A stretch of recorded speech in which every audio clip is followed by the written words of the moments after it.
Good evening, everyone, and welcome to Free. I'm Ryan, and I'm the pastor and executive director here. And this is Noelle Holskin. She is the community director here. And it's good to be with y'all on another Saturday evening. Welcome to all of our online folks, wherever you're joining us from tonight. We're glad you're here. We're glad you're part of this community. This is a community for addicts, loved ones of addicts, and spiritual refugees. And what we do here is break the silence of addiction and create space for healing, recovery, and spiritual connection. And there is one thing that we do not do. And y'all get to shout it out on the count of three, all four words. For those of you that don't know it, you're going to learn it real quick because we're going to all say it on three. 1, 2, 3. We don't do shame in this community. Shame doesn't work. Shame kills. Shame keeps us in the deadly cycles of addiction, of violence, destruction, all the things that don't treat us well. That's why we don't do shame. God doesn't do shame. Hey, we're glad you're here tonight. A few things you need to know about. Noelle, you want to kick us off? I do, yeah. I don't know what to. Normally, this is the first time I've had a headset on, so I don't know what to do with my. What you do don't you do have a crutch with your hands, you guys. So I don't know. Welcome. If it's your first night here, we're so glad you're here. Welcome. There are welcome bags right outside this door here. It has a little bit about what we do here at Free Spiritual Community, a little bit about what Wagon Coffee does. There's some fresh roasted Wagon Coffee in there and some free swag in there. So please grab one if it is your first evening here, and just know that we are so glad you're here with us tonight. And next up, on Tuesday evenings in this room, in the back of the room, Abby Alt and I, we are leading a 5-week book study on the gifts of imperfection. So it's on Tuesday nights from 6 to 7. This Tuesday will be our 3rd week, but if you haven't joined us yet, it's totally fine. If you haven't read the book yet, that's great too. If you are reading with us, we are reading pages 84 through 126 for this week, but feel free to join us for the discussion. It'll be a great time. So that's this Tuesday from 6 to 7, and then we have 2 more weeks after this week. So hope to see you there. And even if y'all don't go to that book study, even if you've never been, read the book. It's a very, very good book. Brene Brown, I love everything she writes, but I think this is her best one, Gifts of Imperfection. So I'm glad y'all are leading it. And that's what this 4-week series is on too. Our 4-week message series is based on this book. And we're in week 2 tonight, but we'll get there in a little bit. All right. Are you done, Noelle? I am done. I'm going to go. Okay, thank you, Noelle. Okay. A few other things you need to know about. We're doing another baptism night. We do these a few times each year, 2 or 3 times each year, I should say. We do them in the wagon. We pull the wagon right up front here, and we do baptisms in the wagon. If you are interested in being baptized, and all baptism is, people ask, well, what is baptism? And isn't that a really serious thing? Well, yeah, it's a serious thing. But it's not a scary thing. It's this kind of public proclamation that you realize God's grace has always been with you. It never left you. God's love never left you. Even when you were deep in your addiction, God's love was still with you. You may have done this, but God's love is always with us. God's love never leaves us. So you are just publicly recognizing that love that has always been with you, and it's still with you. Now, if you're interested in being baptized, first you got to at least let me know. And then we're doing we do a little what is baptism gathering here this Thursday night at 5:30 to 6:30. We'll just go a little deeper into what is baptism. And if you want to be a part of that, let me know. I think we have, 6 or 7 people on the list right now. We have room for a couple more if you want to get in on it. The baptisms will actually take place on Saturday night, February 4th. So that's the first Saturday in February. It's going to be all kinds of fun. All right, the other thing you need to know is we need volunteers for our kids program, our free kids. JC Lafrican leads that. She's back with the kids, but we're always looking for volunteers. So if hanging out with kids appeals to you, if that's your thing, volunteer for this. We need you. Talk to JC before you leave tonight. And it's not scary. You don't have to teach anything great. You just got to be you and show up and don't hurt anybody, of course. Don't be creepy. But if that's your thing, please do sign up for that. We need more volunteers. The other thing is Amy Anderson here, cafe manager. She's probably slinging coffee. Amy needs more volunteers in the cafe too. We are expanding our hours in February. We're going to be open from 9 a.m. to 9 p.m., and she's getting a team of volunteers to help make this happen. So if you are interested in volunteering in the free cafe, please do talk to Amy tonight before you leave. You will have all kinds of fun learning how to make frappuccinos and lattes and everything we make back there. So talk to Amy. Last but not least, I should tell you, I meant to tell you all this last week. I said, we're going to LA this week, and I'll tell you all in a minute. And I forgot to tell you why we were going. I never followed up on that story, because that's what happens. So, we took a team of people to LA. We were visiting. Some of you asked if we're moving to LA, if we're opening a free in LA. No, we're not doing that. We just wanted to go learn from another nonprofit. This was called Homeboy Industries. They do great work. They've been around for 35 years, very successful at what they do. So we wanted to meet with some of their leaders and ask questions, because what I know is there's a lot of things we don't know. And the way to know is ask questions and meet with people who've had a lot of failures and a lot of successes. And so we just went out there to learn, and it was a great experience. You'll probably be hearing more about that in the weeks to come. So that's what we were doing in LA. Did we have, yeah, there's a picture. We had a team of 5 of us out there. And it rained the entire time. Historic rainfall hit Southern California. And from what I hear, they need the rain. Probably not all at once, but they do need the moisture, like Colorado.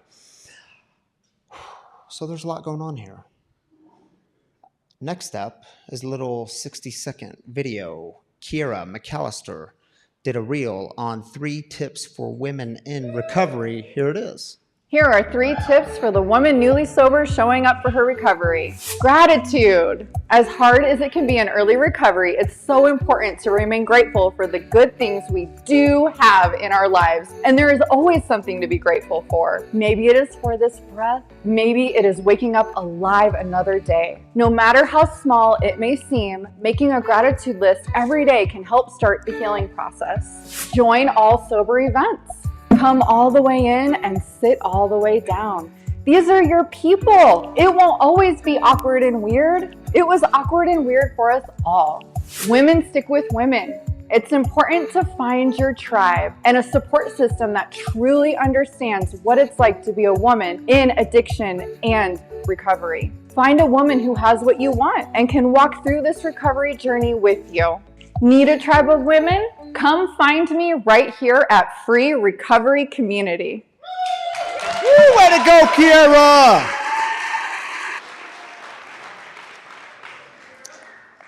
I didn't tell her we were playing that tonight because Danny didn't tell me until this afternoon. So there you go.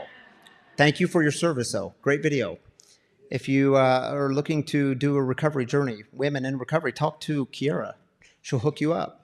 All right, y'all. The way we start here at Free is with celebrations. We lift up the good stuff, the new things in life. Maybe it's your sobriety birthday, or maybe it's a new baby, a new job. Whatever the new thing in life is, we want to celebrate it. We believe that God joins with us in these celebrations, and something very profound happens when we celebrate together as a community. So Austin will be passing around a mic. You can just raise your hand up. He'll hand you a mic.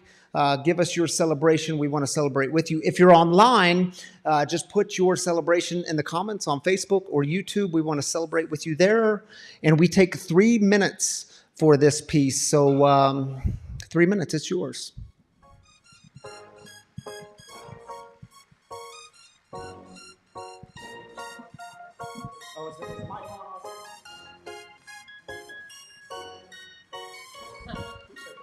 Hello, Michelle, alcoholic. I start a new job on Wednesday, Success and Sobriety. All right, Michelle. Congratulations. Sean, alcoholic, celebrated 1 year this past weekend. Way to go, dude. Congratulations, buddy.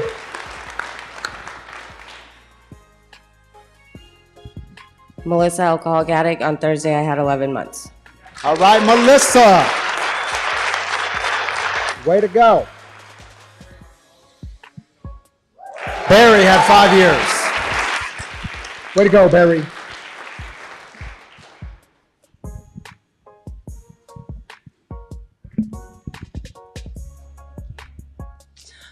My name's Heather. I'm an alcoholic, and tomorrow will be 30 days sober. All right, Heather. Congratulations. That's a long time.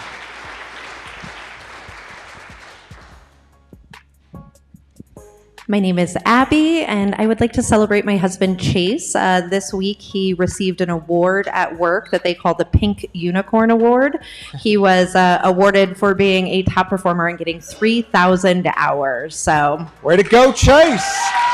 The Pink Unicorn. Way to go.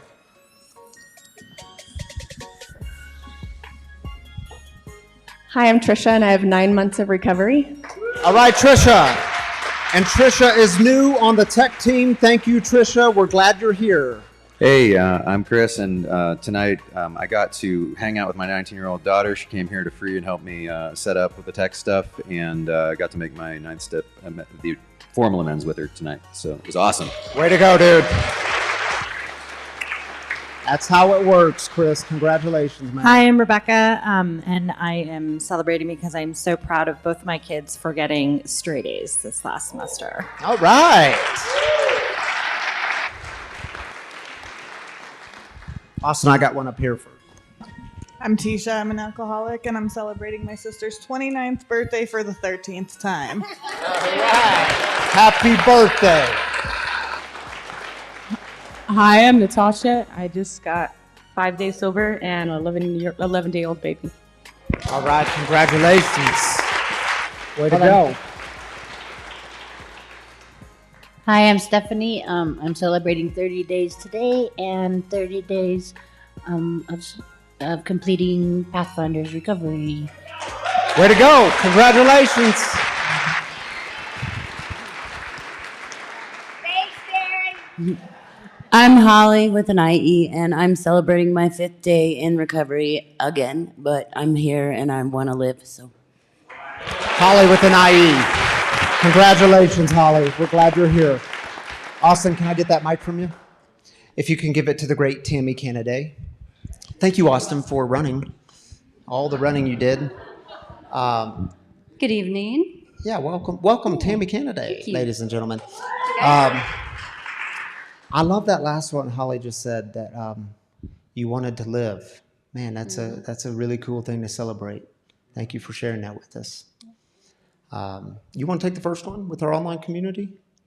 Yeah. It's Lacey, Dr. We got Lacey. Lacey. Hi. Mom is still with us. Thank God for hospice care. They are walking alongside us on the journey, and it has been a journey. Yeah, I'm glad that you're with her. We've been praying for you and your family, Lacey. Glad you're here tonight. Kay says, I am 13 months clean today. I recently got engaged, and my fiance and I signed lease papers to our new place on Monday. Congratulations, Kay. We'll celebrate that. Jennifer says, my son and his family moved back to Colorado after 18 years living in New Mexico. There we go. All right, Jennifer, we'll celebrate with you. Glad you're here tonight. Carrie Allison says, I'm celebrating the end of my cancer treatments. Life is good. Yes, Carrie. I hope you hear all the applause and celebration you're getting online in the house. I chatted with her this week, and yes, she just had her final radiation. What was that, 3 days ago, Carrie? Yeah. So that's a big deal. Yes, very big deal. And Jim says, grateful for my nearly complete recovery from a severe ankle injury in November. Oh, gosh. Jim, we're celebrating with you, man. Glad you're with us tonight. Thank All right, Tammy, thank you for joining me up here. Let's put that there for our guest storyteller, who is Teri Smith, by the way. Do y'all know Teri Smith? Yeah, she's going to come up in just a bit. But before we get there, like I said, we're in our second week of this series called Living Wholeheartedly. And Noelle is going to bring a message on resiliency. And then next week, we're going to explore this kind of gift of uncertainty, because I know we like to run from uncertainty, but uncertainty is actually a gift. It's something to embrace. And then after that, the following week, we're going to explore getting away from letting go of our need to compare. Woo, comparison, it's a deadly one, isn't it? Yeah. Okay, we have a little video for you, then Noelle's going to take the stage.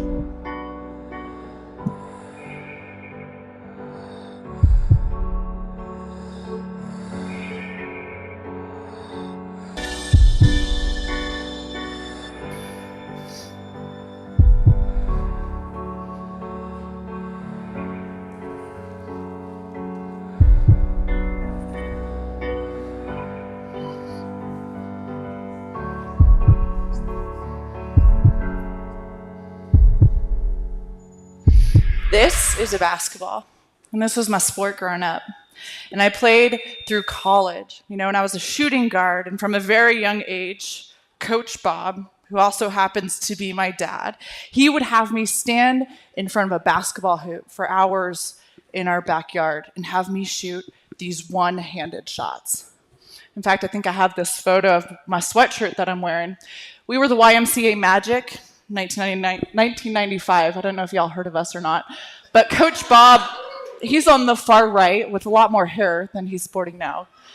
And then number 44, the girl with the afro, that was me. The 90s were just kind of a different time back then. But so Coach Bob, he'd have me stand in front of this basketball hoop. And it would get me out of, doing household chores or mowing the lawn. And I would have to stand in front of this basketball hoop in our backyard. And it didn't just stop, in our backyard. It was every time out or the halftime at every game or in between games, he would grab a basketball and motion over to me. And I would have to stand in front of this basketball rim, and he would pass me this basketball. And I would hold it in the palm of my hand, cock it back at a 90-degree angle, and let it go, and holding my follow-through to the rim. And there was this repetition to this movement. And I probably spent thousands of hours shooting these one-handed shots. I was drilling in on the mechanics and the fundamentals. And he would make sure that my elbow, that it wouldn't go off to the side, causing the basketball to go in a different way, or that my follow-through was just straight on. And we did this over and over again. There's a harmony and a rhythm that comes from practice and this confidence that is a result of consistency. Repetition and muscle memory, they're a really powerful thing. And what I've learned in my recovery is that resiliency, it works the same way. We are in week 2 of our series of Living Wholeheartedly. And when Rev Ryan and I sat down to discuss what this series was going to look like and map out each week and who our storytellers were going to be, he asked me, what is the one character trait of someone who lives wholeheartedly? And without missing a beat, I said, it's someone who's resilient. I'm certain that resiliency is the single characteristic that separates those who thrive and those who get overwhelmed by the same set of circumstances. One of the things that's really stuck out to me over this last year at Free and in the recovery community as a whole, it's like we're almost in this cultural experiment of how much we can take and handle. How much pressure can we put on our hearts during change and crisis and through challenges and fear? And through this time, I've seen the stress and despair of those in our community and these out of control levels of depression and anxiety kind of take over. But at the same time, I've seen the opposite. I've seen people on the other end of the spectrum, those individuals who have been given the same set of circumstances but have risen despite them. These people seem to be more capable and just more courageous. They optimize these moments that are presented in front of them. They just have a little bit more success. And so why is there this extreme response to the same circumstances? Like why do we get both ends of the spectrum? One of the tricky things about resilience is even when we want the outcome of becoming resilient, it's a tricky thing to execute, that process of becoming resilient. Resilience, it's an interesting word. It means that you have the capacity to bounce back, to return to your original form. So no matter how bent out of shape and no matter the environment that tries to distort you or bend you or break you, you're able with this unexplainable capacity to spring back. And one of the misconceptions in our faith journey, one of the misconceptions in my faith journey is that when we believe in God, we can avoid a difficult life, a harsher and a more challenging life. And as an alcoholic, that's all I wanted to do. I just wanted to avoid the pain. And as an active addict, my entire MO was to take matters into my own hands to avoid harsh realities. And all it did was break me. It distorted my perception of my life and of myself. The big book of Alcoholics Anonymous calls it an easier, softer way. And isn't that why we want to get sober? Why we want our loved ones to get sober? So that we stop living in this turmoil, that we reduce the amount of turmoil in our lives and in our loved ones' lives. But sometimes that's at the expense of elevating the amount of resilience in our own lives. Recovery has taught me that the only thing worse than my problem is my solution to that problem. And the tragedy of it all is that the people who believe in God have the same problems as the people who don't believe in God. The same external turmoil and the same internal turmoil. It's when we tackle those obstacles, when we face adversity, and when we find these hidden reserves of courage and resilience that we didn't know that we had.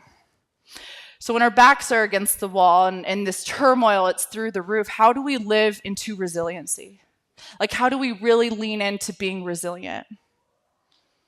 Well, it starts with thinking that our brain and our heart are the muscles that they are. Free Spiritual Community, there's a repetition to resiliency.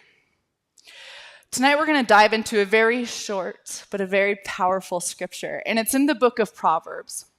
And the book of Proverbs is commonly referred to as wisdom literature, and it addresses really weighty questions like, what does it look like to really live well? A proverb literally means a piece of advice. And I love this particular Proverbs. We're in Proverbs 24:16. And it says, though the righteous fall 7 times, they rise again. But the wicked stumble when calamity strikes. So whenever we hear a declaration or a promise, we should always look back at the assumptions. Because at first, my mind goes to, well, we rise again. But before I focus on that, I've got to go back a bit. Why do the righteous fall? Why are the righteous falling 7 times? After all, if you're righteous and if you're good and if you're moral, why are you falling at all? Isn't it proof that we're not righteous if we are falling? Yet this scripture, it tells us that the righteous are going to fall. And not just once, but it says 7 times. And if you know anything about the Bible, you know that the Bible is very intentional with its use of numbers. The Bible uses the number 7 860 times throughout Scripture. And not only is it a number that represents completion, but it's also a number that represents infinite capacity. So when it says that the righteous, that they fall 7 times, it's saying that the righteous, they fall, and they fall, and they fall, and they fall, and then they fall again. And they fall so many times that you're not going to be able to count. So my alcoholic brain is thinking, well, what's the point of even being righteous if I'm going to fall so many times? See, part of the dilemma is that we create this delusion for ourselves. If I'm aligned with God, if I'm spiritually sound, I'm never going to fall.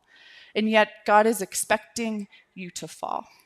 And in some cases to relapse and to fail and to get lost along the way. And that's really encouraging for someone like me. Because for so long, I felt this psychological pressure of never being able to mess up or never being able to lose.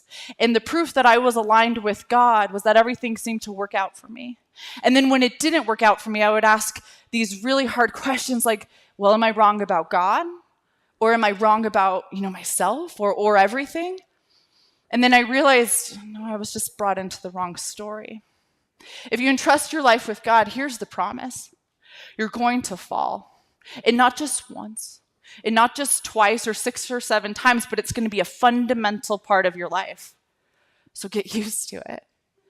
But then we rise again. And there's repetition, not only in resiliency, but in the rising.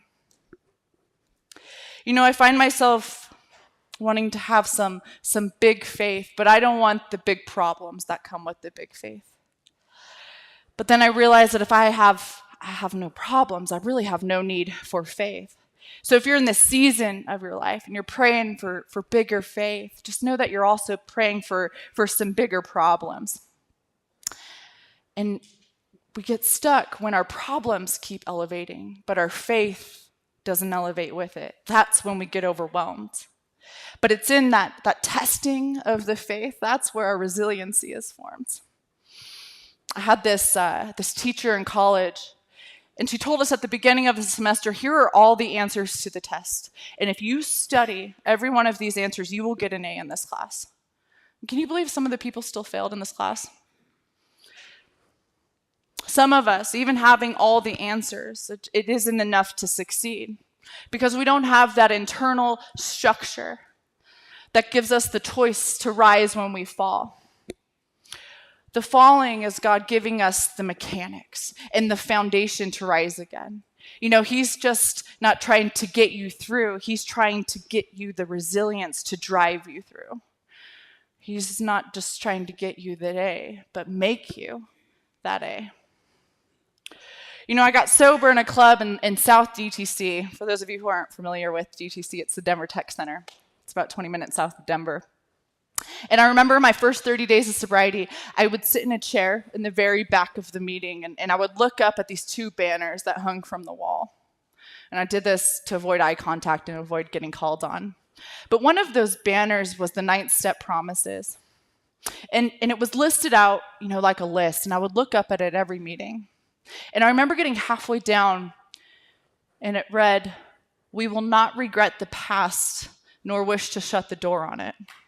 We will comprehend the word serenity. We will know a new peace. No matter how far down the scale we have gone, we will see how our experience can benefit others. That feeling of uselessness and self-pity will disappear." And I knew for certain that would never be me. All I wanted to do was shut the door on my past. I'd go so far down the scale that I was convinced that I was a lost cause, and I was drowning in shame and self-pity. By the time I was 27 years old, I had collected 3 DUIs and multiple stints in jail. I had spent a decade on probation and on paper on multiple counties throughout the state of Colorado. I had, for a period of time, there was an ankle monitor that accompanied me to the office every day, and Arapahoe County Sheriff would come visit me and make sure that I wasn't drinking while I was on the job, and make sure that I was sober and I was where I said I was. And these were all consequences that I received because I couldn't put the bottle down. And in the beginning of my sobriety, I didn't want to control my drinking. I just wanted to control my consequences. I didn't want to quit drinking. I wanted to quit getting arrested. And I sat there a couple days sober, and all I wanted to do was shut the door on my past and throw that key away. Throw all that failure and that falling away. Because I just kept falling and falling and falling, and I kept getting arrested, and I kept lying, and I kept running from the truth. And a lot of us don't get up again because we keep replaying that failure and that falling again and again. And that's why we continue to fall, because that's all we see. And I just want you to know that sometimes resiliency, being resilient, it looks a lot like this. And that's okay. It's okay that we've fallen down. But what's much more important is that we get back up. You know, one of the most profound things that my sponsor ever said to me is, in the game of life, there is nothing less important than the score at halftime.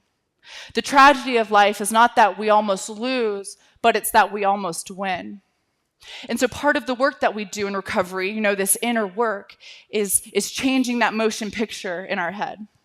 You know, that self-work, it starts to shift the narrative. And the more I showed up and the more connected I got to others and the more I listened to their truth and I took their suggestions and I put some action behind it, the less I started to see the mess that was my life. And it turns out I wasn't all gone. Like, I just wasn't all there. I couldn't see the truth as it pertained to alcohol and the role that it was playing in my life. And I couldn't see the truth of who I was.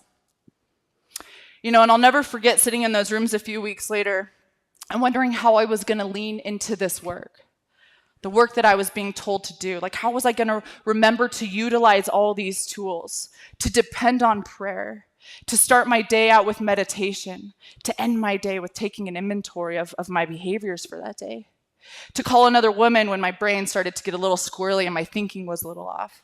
How could I possibly keep track of all of these steps? How was I going to get sober? And how was I going to stay sober? And I remember a man named Kevin sharing in that meeting.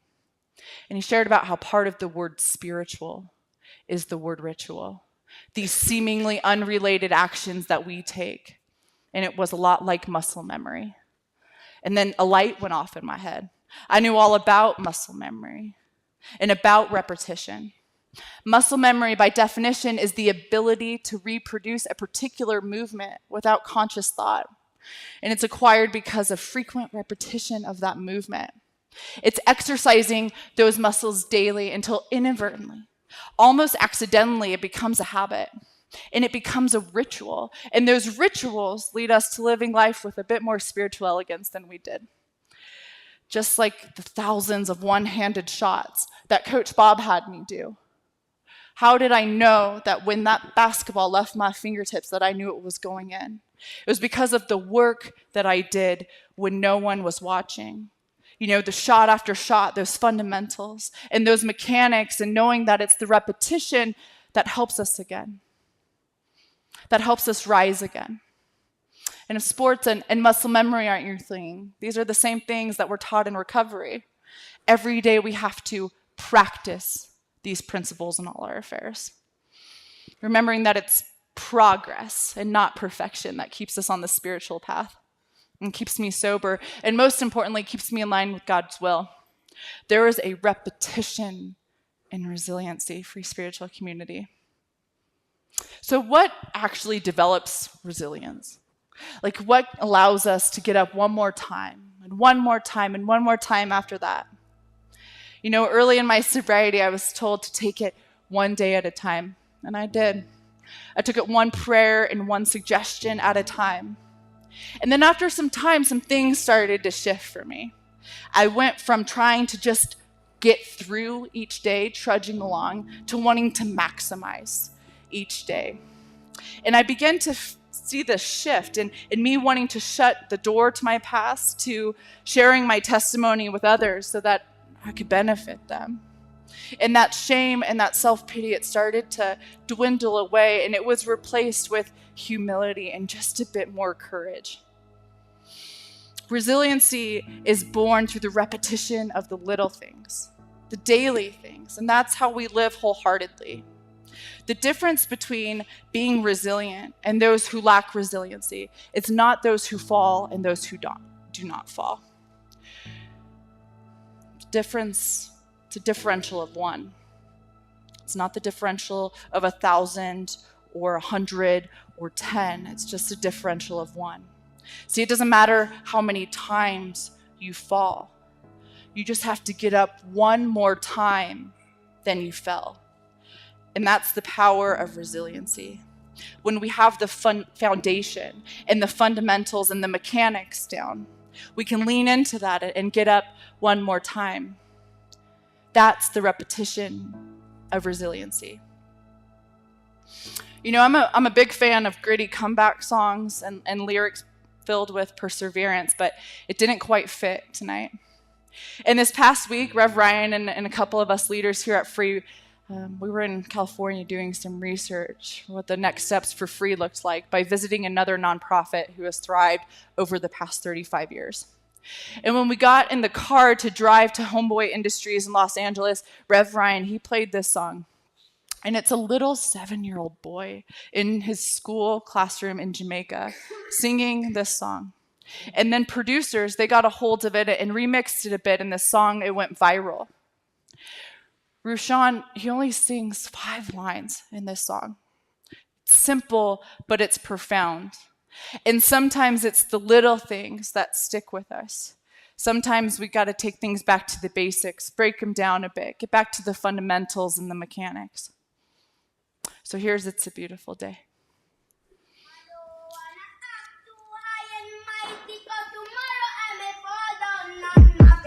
Lord, I thank you for sunshine, thank you for rain, thank you for joy, thank you for pain. It's a beautiful day, it's a beautiful day. Lord,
Christabel, you were there. Were we bumping that song?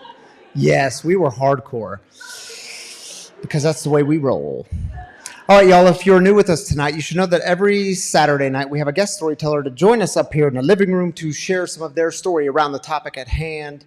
And I already told you who it is. It's Teri Smith tonight. And just let me say a quick word about Teri. First, she's the founder and owner of Connect, and she helps a ton of people in recovery. She's been clean and sober since 2005, so she's not new at this game. But man, so I've known Teri for, I want to say, a couple of years now, and we've met before, but I've never really gotten to know her until I recently talked with her. And what I know is I pay attention to what people say about people, and when people talk about Teri, they all say the same thing, like, oh, you've got to get to know Teri. She's great. She's humble. She's authentic. And that was exactly my experience with meeting with her. She is so humble with her story. Man, when people cry when they share their story, not everyone does, I get it. But there was some tears of humility. And when y'all are going to hear it in a minute. So let me just introduce you to my friend, Teri Smith.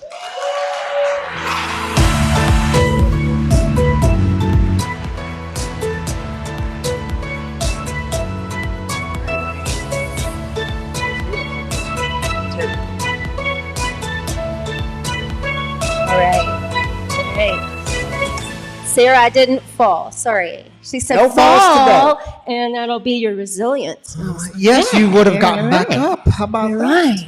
right. So, yeah, Teri, so people just say a good word about you. Everyone I talk to says good things about Dr. Lacey, who was on. She's spoken about you for years. You know Dr. Lacey's on our board here, and she always speaks so highly of you. I'm not putting pressure on you or anything, but just thank you very good stuff. much. You're doing Thank good things you in so the community. much. It's really humbling, very humbling to hear that. I'm a bullied girl, so it's always like, what are they saying? But it's all true. Yeah. All true. So yeah, thank you. But for that. I don't want to start with the good stuff. Let's start with the bad stuff, or the stuff that has made you resilient. Okay. Because I know it wasn't always pretty. Right. Addiction, like it does, it brought you to some dark places. You've been sober since 2005, August 9th, but you started with cocaine in the 80s. Did. You owned your own hair salon, but you were no. I didn't own a salon. I worked at you a were just really working- nice salon. Okay, Yeah, in Cherry working at a Creek. nice salon. And got arrested cutting hair in Yeah, Cherry Creek. So that was Tell us flipping what amazing. happened. I mean, so you look at little In a Teri dress. here, but Teri's got a cocaine, arrests, DUIs, prison. Yep. Tell us what went down. I thank you so much. It was like a perfect storm. I'm a person who grew up in school in 4th grade and was bullied really horribly, and then would come home at night and had an alcoholic father and an angry mom and lots of fighting and seen guns pulled, and I'd get back up and go to school the next day and deal with the bullying. So, I just always kind of wanted to fit in. And in the 80s and in Cherry Creek, if you were a hairdresser, and you were me, it was, the lights went on. I remember I had won a trip to Las Vegas for, just a sales thing or whatever, being a hairdresser. And a friend of mine brought cocaine. And she laid it out on the dresser, and it was a little tiny bit. And I had resisted because I had been offered before. And I was like, I'll just do it. And I remember immediately like, oh, I get it. And I remember immediately being a little embarrassed because I wanted more. And I was like, oh, they're going to put more of that stuff out. You sound like an addict, Teri. I'm sorry. I was like, ran away. Dang it. Yeah. So was that the drug that brought you to your knees? Was it cocaine? It was. It eventually became crack. I was dealing cocaine and crack, and I eventually liked doing that more than I liked cutting hair. I was getting arrested, you know, and then not showing up and stuff like that. So the beginning of the end started. The arrests started early on. Let's see, I think, Ryan, 7 jails, county jails prior to the real deal. Yeah. So 7 or 8 treatment centers. Take us to the time that was the real deal. Was it in 2005? 2005. Yeah. I have been given many opportunities to, many treatment opportunities, and I am, I'd get a few years, I'd relapse, I'd get a few years, I'd get a few months. August 9th, 2005, I got arrested going to buy meth, and my sober dates, I have a few sober dates, they're all the day after I get arrested. I've never had one where it's like, I'm just going to be sober. And it's always been highly recommended that I be sober. And you know what's great about this community? They all understand what you just said. I love that, it's just, that's just us, right? It's like, probably a good idea that you get sober. So, in jail, before the courts, I had been in a halfway house and obviously not been compliant, and looked at the public defender's file and it said change of address, and I was like, cool, that sounds great, I'm gonna get an address. And it's underneath it said Department of Corrections. So I was like, oh God, I better turn it on, I better start this, I'm going to treatment and give me one more chance. And the judge said, this time we're gonna sentence you to the Department of Corrections, 3 years. Goodbye. And I was like, oh no, I know better. And I just waited for, what's next? And within the penitentiary, because of my many treatment stints, messages started to make sense. Messages started to come, and I started living in that voice and that piece of resilience that, hey, first day in with a case manager, Officer Caballero, I walk in and he's behind a big computer and opens up another folder, which I don't think is that big, so I'm kind of excited about that. And he says, congratulations. And I'm like, yeah. What's happening? I'm going home. And he said, you worked very hard to get here. And I was like, he's right? He's right. Yeah. And I didn't take offense to that. I switched up my thinking. All that stuff started like, he's right. He's trying to tell me something. And then he started talking about my victims and my crime. I have a money crime. He asked me who my victims were, and I started naming off, the people, that I was, that I offended. And he said, well, what about your community? What about your mom? What about your boss? What about your landlord? What about all those people that you victimized? And I was like, So the idea this time around after 2005 was to pay attention. And this church would come in. I was at PMC. I was in Pueblo. And these ladies would come in and they would say things like, you're in the belly of the beast. You're like Jonah right now. You got all kinds of things to look forward to. And I just started, even though I was in the penitentiary, started looking for opportunity. And Officer Caballero let me come talk to him so I could get out of the kitchen and work in the greenhouse. And a horticulture program started being really instrumental for me, and getting my hands in the dirt and taking a look at different things that were parallel with my life. Things started to make sense, and the fog started to clear up a little bit. So, yeah, and I want to fast forward a bit to, you got out of prison, and you were living on your own, I think. Yes. And your parole officer came to visit you.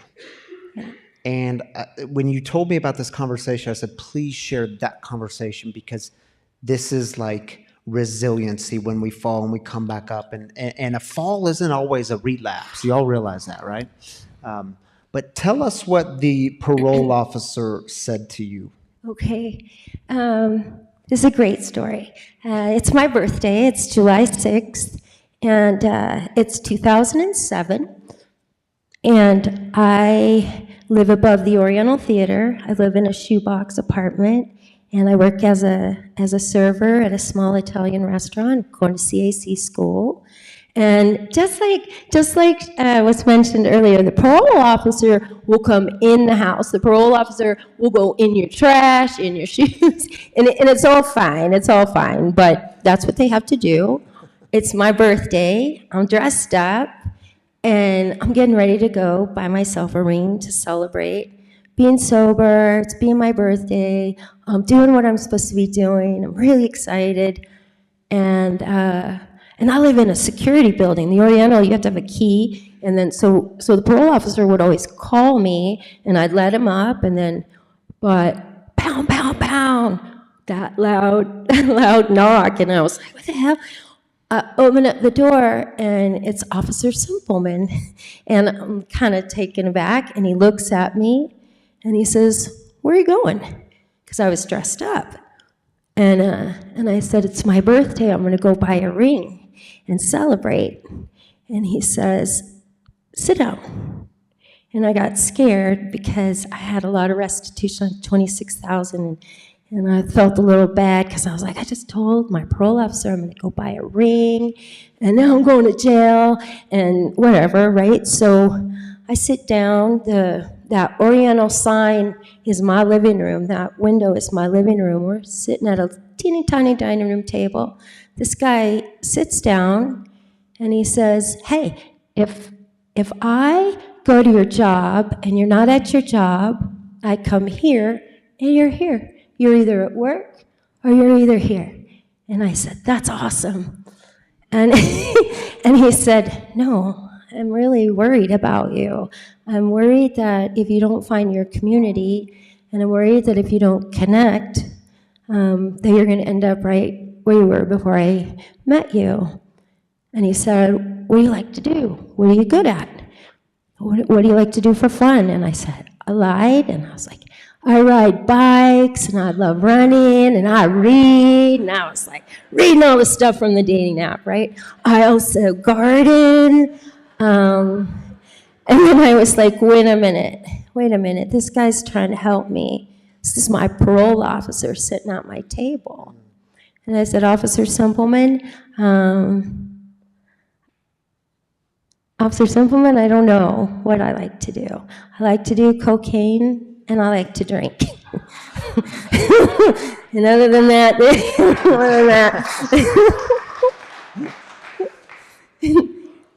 and then magic happened. He said, well, hey, have you ever been to church? I lived in the Berkeley Park neighborhood, and I said, well, I'm on a spiritual journey, and I was, and I said, I'm interested. He said, you can meet some really nice people at church.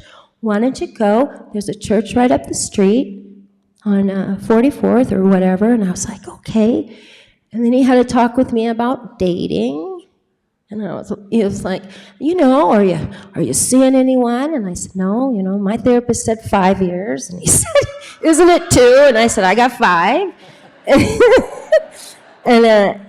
he said, well, there's nothing wrong with meeting people and having a dinner. You're probably not in a place where that's a thing for you, but, meeting people. Then he looked at my TV, and tennis was on, Wimbledon. My birthday happens when Grand Slam Wimbledon. Then he said, hey, do you like to play tennis? And I said, well, I like watching. It looks fun. And I've always kind of been into sports and stuff like that. And he said, today, when you're out buying your ring, why don't you stop by Target, Walmart, get a cheap racket, get a can of balls, go up here to Berkeley Park. There's a wall, there's tennis courts. So I did. I went to Jared. After he left, I I got the ring. Is that the ring you bought? Yeah. Oh my goodness. I almost said take it off and pass it Yeah, around, but don't pass it do around. that. It's like a Super Bowl ring. It's like a Super Bowl ring. Sorry, guys. Yeah, so I went to Jared, right, and it was a big deal. It was a big deal to me. And then on the way home, on the bus, down Wadsworth, ding, and get off, get a tennis racket, can of balls, start going to the park, start having fun, people are pretty nice, the park pretty fun, right? I see on the fence, tennis lessons, Saturday, 9 o'clock, $35 for like 2 months. I'm in. Saturday morning comes, put my shorts on, put my shirt on, grab my tennis racket, grab the can of balls, and the voice. Who do you think you are? You're a crackhead. A man comes to your house and goes through your trash. You don't even have a car. You live in a shoebox. You can't go. You don't fit in. And then another voice, it took me another voice, so I really want to go. Another voice comes over, just go be Teri. Nobody else. Hi, I'm Teri, I'm an addict, I'm on parole. Hi, hey, 7 treatment centers. What do you think? Should we hang out? Right? Right? And nobody else says, yeah, hey, sounds great, I'm Jenny. My husband cheats on me, I live paycheck to paycheck, right? Nobody does that. So, one foot in front of the other, one foot in front of the other. And I went, and I said, hi, I'm Teri. And that's what happened. Hi, I'm Jenny. Hi, I'm Tommy. Hi, I'm Lisa. And I began to connect through sports. Through community. I began to redefine who I am. I began to see myself as more than Ms. Smith, 128, 121. I began to see myself as a part of the community. And guess what? I'm pretty good. I'm pretty darn good. I got on a team. We went to state finals. I've been number 1 in the state for my level. Done all kinds of things through tennis. Tennis has taught me everything. Tennis reminded me of everything. Everything started to click. Everything in that therapist office. 1 point at a time. Oh, 1 day at a time? Oh, let that last game go because I got another game coming up. Oh, love sucks? Yeah, right. Sorry. That's a tennis joke. Nobody got it. Love is 0. So also early in recovery. I'm only here once this week. I'm only here once. Sure, you're a hoot. I love it. Sorry. I love it. I'm sorry. They were like, you get 10 minutes. I'm like, uh-oh. You're doing just fine. You're doing great. So connection's been a big thing for you. Part of the resiliency. And I know for you it was tennis, 12 steps. You have 2 life coaches. And Lacey. Yeah, Dr. Lacey. I love what you told me. I highlighted it in my notes when you said, I used to walk up Santa Fe in the snow to catch the bus to make it to my job. And I was asking you about resiliency, and you had lost everything. And you said, while I was walking up Santa Fe in the snow, I had a moment where I was so embarrassed. But today I look back and I love that girl. Yeah, that's my That's girl. resiliency. That's my girl. I don't give up. I'll do it. I'll do it. And Teri was a bit too humble when I asked her about Connect. She said, oh, I don't have to talk about Connect. And I said, well, tell me about it. And she said, I started Connect, and you spell it Kenect, right? Kenekt. EKT. My bookkeeper warned me about it. Yeah. Anyway. I love it. But when I asked her about it, she said, I wanted to do for other people what Officer Simpleman, was it Simpleman? Yep. What Officer Simpleman did for me. He had the courage to come in and say, I'm worried about you. You're not connected. Yep. You're trying to do this thing on your own. And now you do that for other people. What a powerful story. Will you tell us just like 2 sentences about it? Thank you so much. Yeah, that's it. That's it. Is let me pay it forward. Today I have 10 amazing recovery coaches. A couple of them are sitting back there this evening. We make sure that we get to our clients, remove that barrier and sit down and say, hey, here's 7 dimensions of wellness. What areas do you want to work on and how can we help? And let's get out and let's get active and let's find your community, because that was the missing link, was community. Well, I hope you stick 100%. around tonight, and people may have questions about what you do at Connect or questions of your story. Can I follow up with just one more question, Teri? Yes. I like to end with this word of hope that you can leave people with. And like Noelle was talking about, the power of resiliency isn't falling down and however Noelle said it, it was perfect, all right? But for the one struggling to get back up, for the one that's filled with shame, the one who says, I can't get back up again, I'm too far down, what do you say to that person? All right. When I was walking, I was at a halfway house. When I was walking Santa Fe and taking the bus in 2 hours and the embarrassment of starting over yet again, I had a phone call with my mom, and I was talking about, I'm sorry and I'm embarrassing, and she told me that no matter where I am, that she is always cheering for me. And she said, I imagine there are a lot of people cheering for you, and I imagine you need to just check your bleachers every once in a while and see who's there. And check your bleachers, it just fit. I can't even believe that I was sitting there with my friend like, wow, this connects, things always connect. But yeah, you have your spirituality, you have this whole community, and when things are low, you look to the left, and there are people there, there are, but that's, yeah, so thank you. I love it. Thank you so much for being with us here tonight. Ladies and gentlemen, Teri Smith.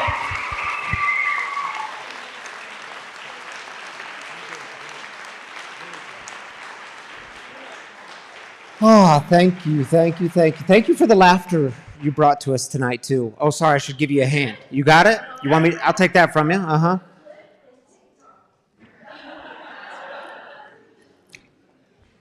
Well, all right, y'all. The way we close things down here on a Saturday night here at Free is we pass the mic around and we close with heartaches, the burdens that we carry. The same way we do with celebrations, but some of us carry really heavy burdens here in this community, and just like in any community. But we know something very particular here, and that is we can't carry these burdens alone. We're no good at it.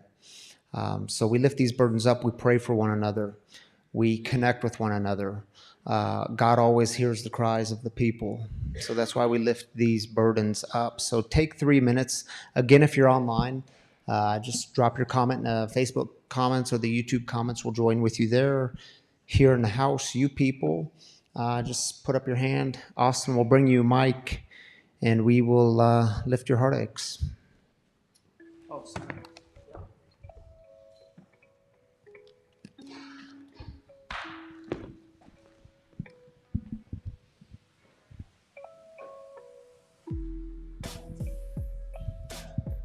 My name's Derek. Just want to lift up one of my friend's family who passed away from fentanyl overdose. I want to lift up my father who's still out there doing meth and fentanyl, and we don't know where he's at. And I'd like to lift up a friend who I won't name, who's going through liver disease, kidney disease, breast cancer, and she found out she has a chromosome disease that's uncurable. And she doesn't know if she has years or 10 years, but she definitely needs this community. She definitely needs to be lifted up. Thank you for sharing with us, Derek Purge, for all 3 of them that you mentioned.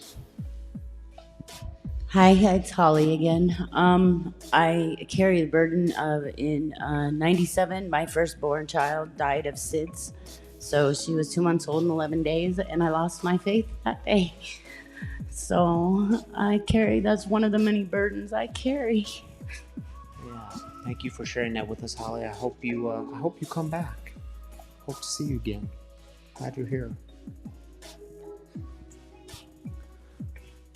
Hey Ryan, I have a member of my family that I found out today. Taylor and Antone had a miscarriage, and it's tough. That's a tough deal, and just keep them in your thoughts and prayers. Prayers for the family, Matt. Thank you for sharing that with us. Prayers for them.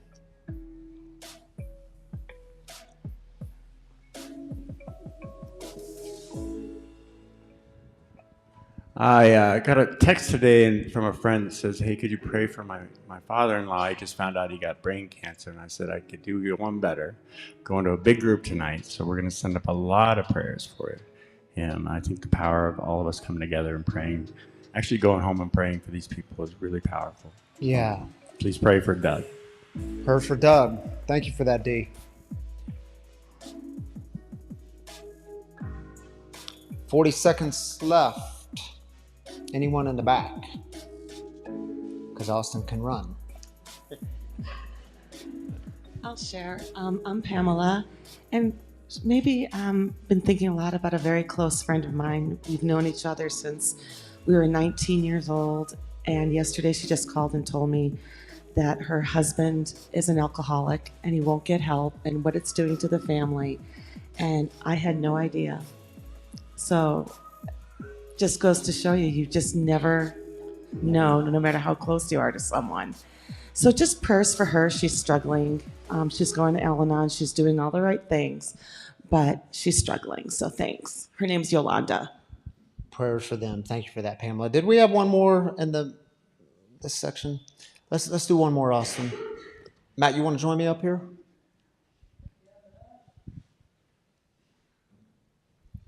Hi, I'm Charlie. I'd like to lift up my mom for getting sober finally after like a lot of like years of not, and like I'd like to lift her up because it's really hard to do that. Yeah. Yeah. Prayers for your mom.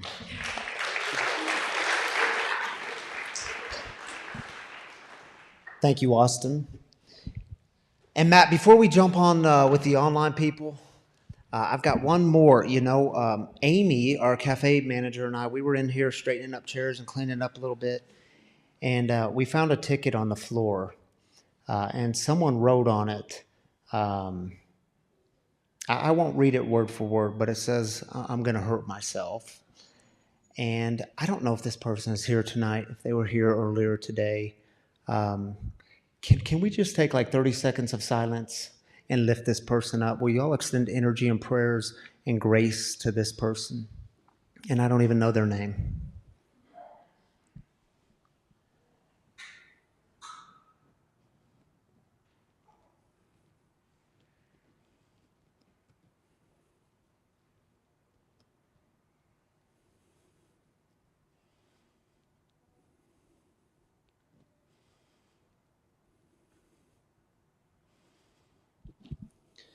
God, hear our prayers, and may this person look to the bleachers and find hope.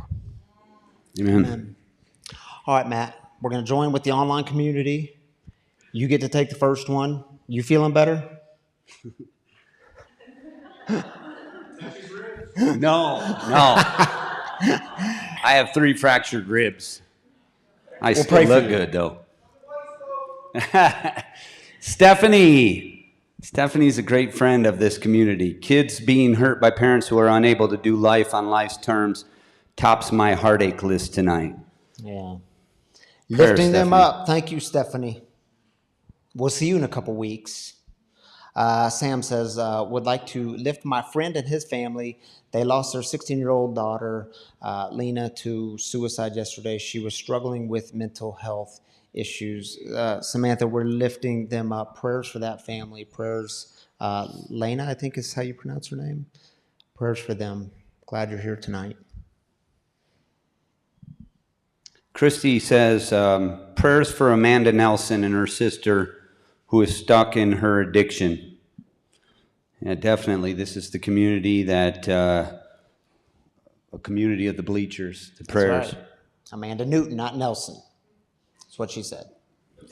Oops. Jasmine says, today is 7 years that my brother has passed away. I'm struggling today with fluctuations of emotions. My family struggles with division, which brings me deep sadness. Prayer for unity and continual healing of the lives, for the lives my brother Cody touched. Jasmine, joining you in prayer. I know what it's like to lose a brother. Prayers for you and all those rolling emotions that you can't understand and all the division. Praying for you and your family. Glad you're here tonight. Jen Deckard says, prayers for the still suffering addicts and alcoholics, prayers that they find the light to recovery. We are never alone. That's right. Thank you for that, Jen, lifting them all up. Matt, can I say one more word? So this thing is happening April 23rd. I almost said I get to do a wedding in Estes Park, Colorado. Noelle went off and got pregnant, so she'll be tending to a baby. Noelle got pregnant. Noelle's having a baby is what I meant to say. How am I supposed to say that? Mickey and Noelle are having a gorgeous baby girl, and she's going to be... Noelle's blushing while Mickey's laughing his butt off. They're going to be tending to a little one. So, Matt is going to be bringing the message that night, and it's going to be powerful. So April 23rd, that's a couple months away, so you got time to prepare.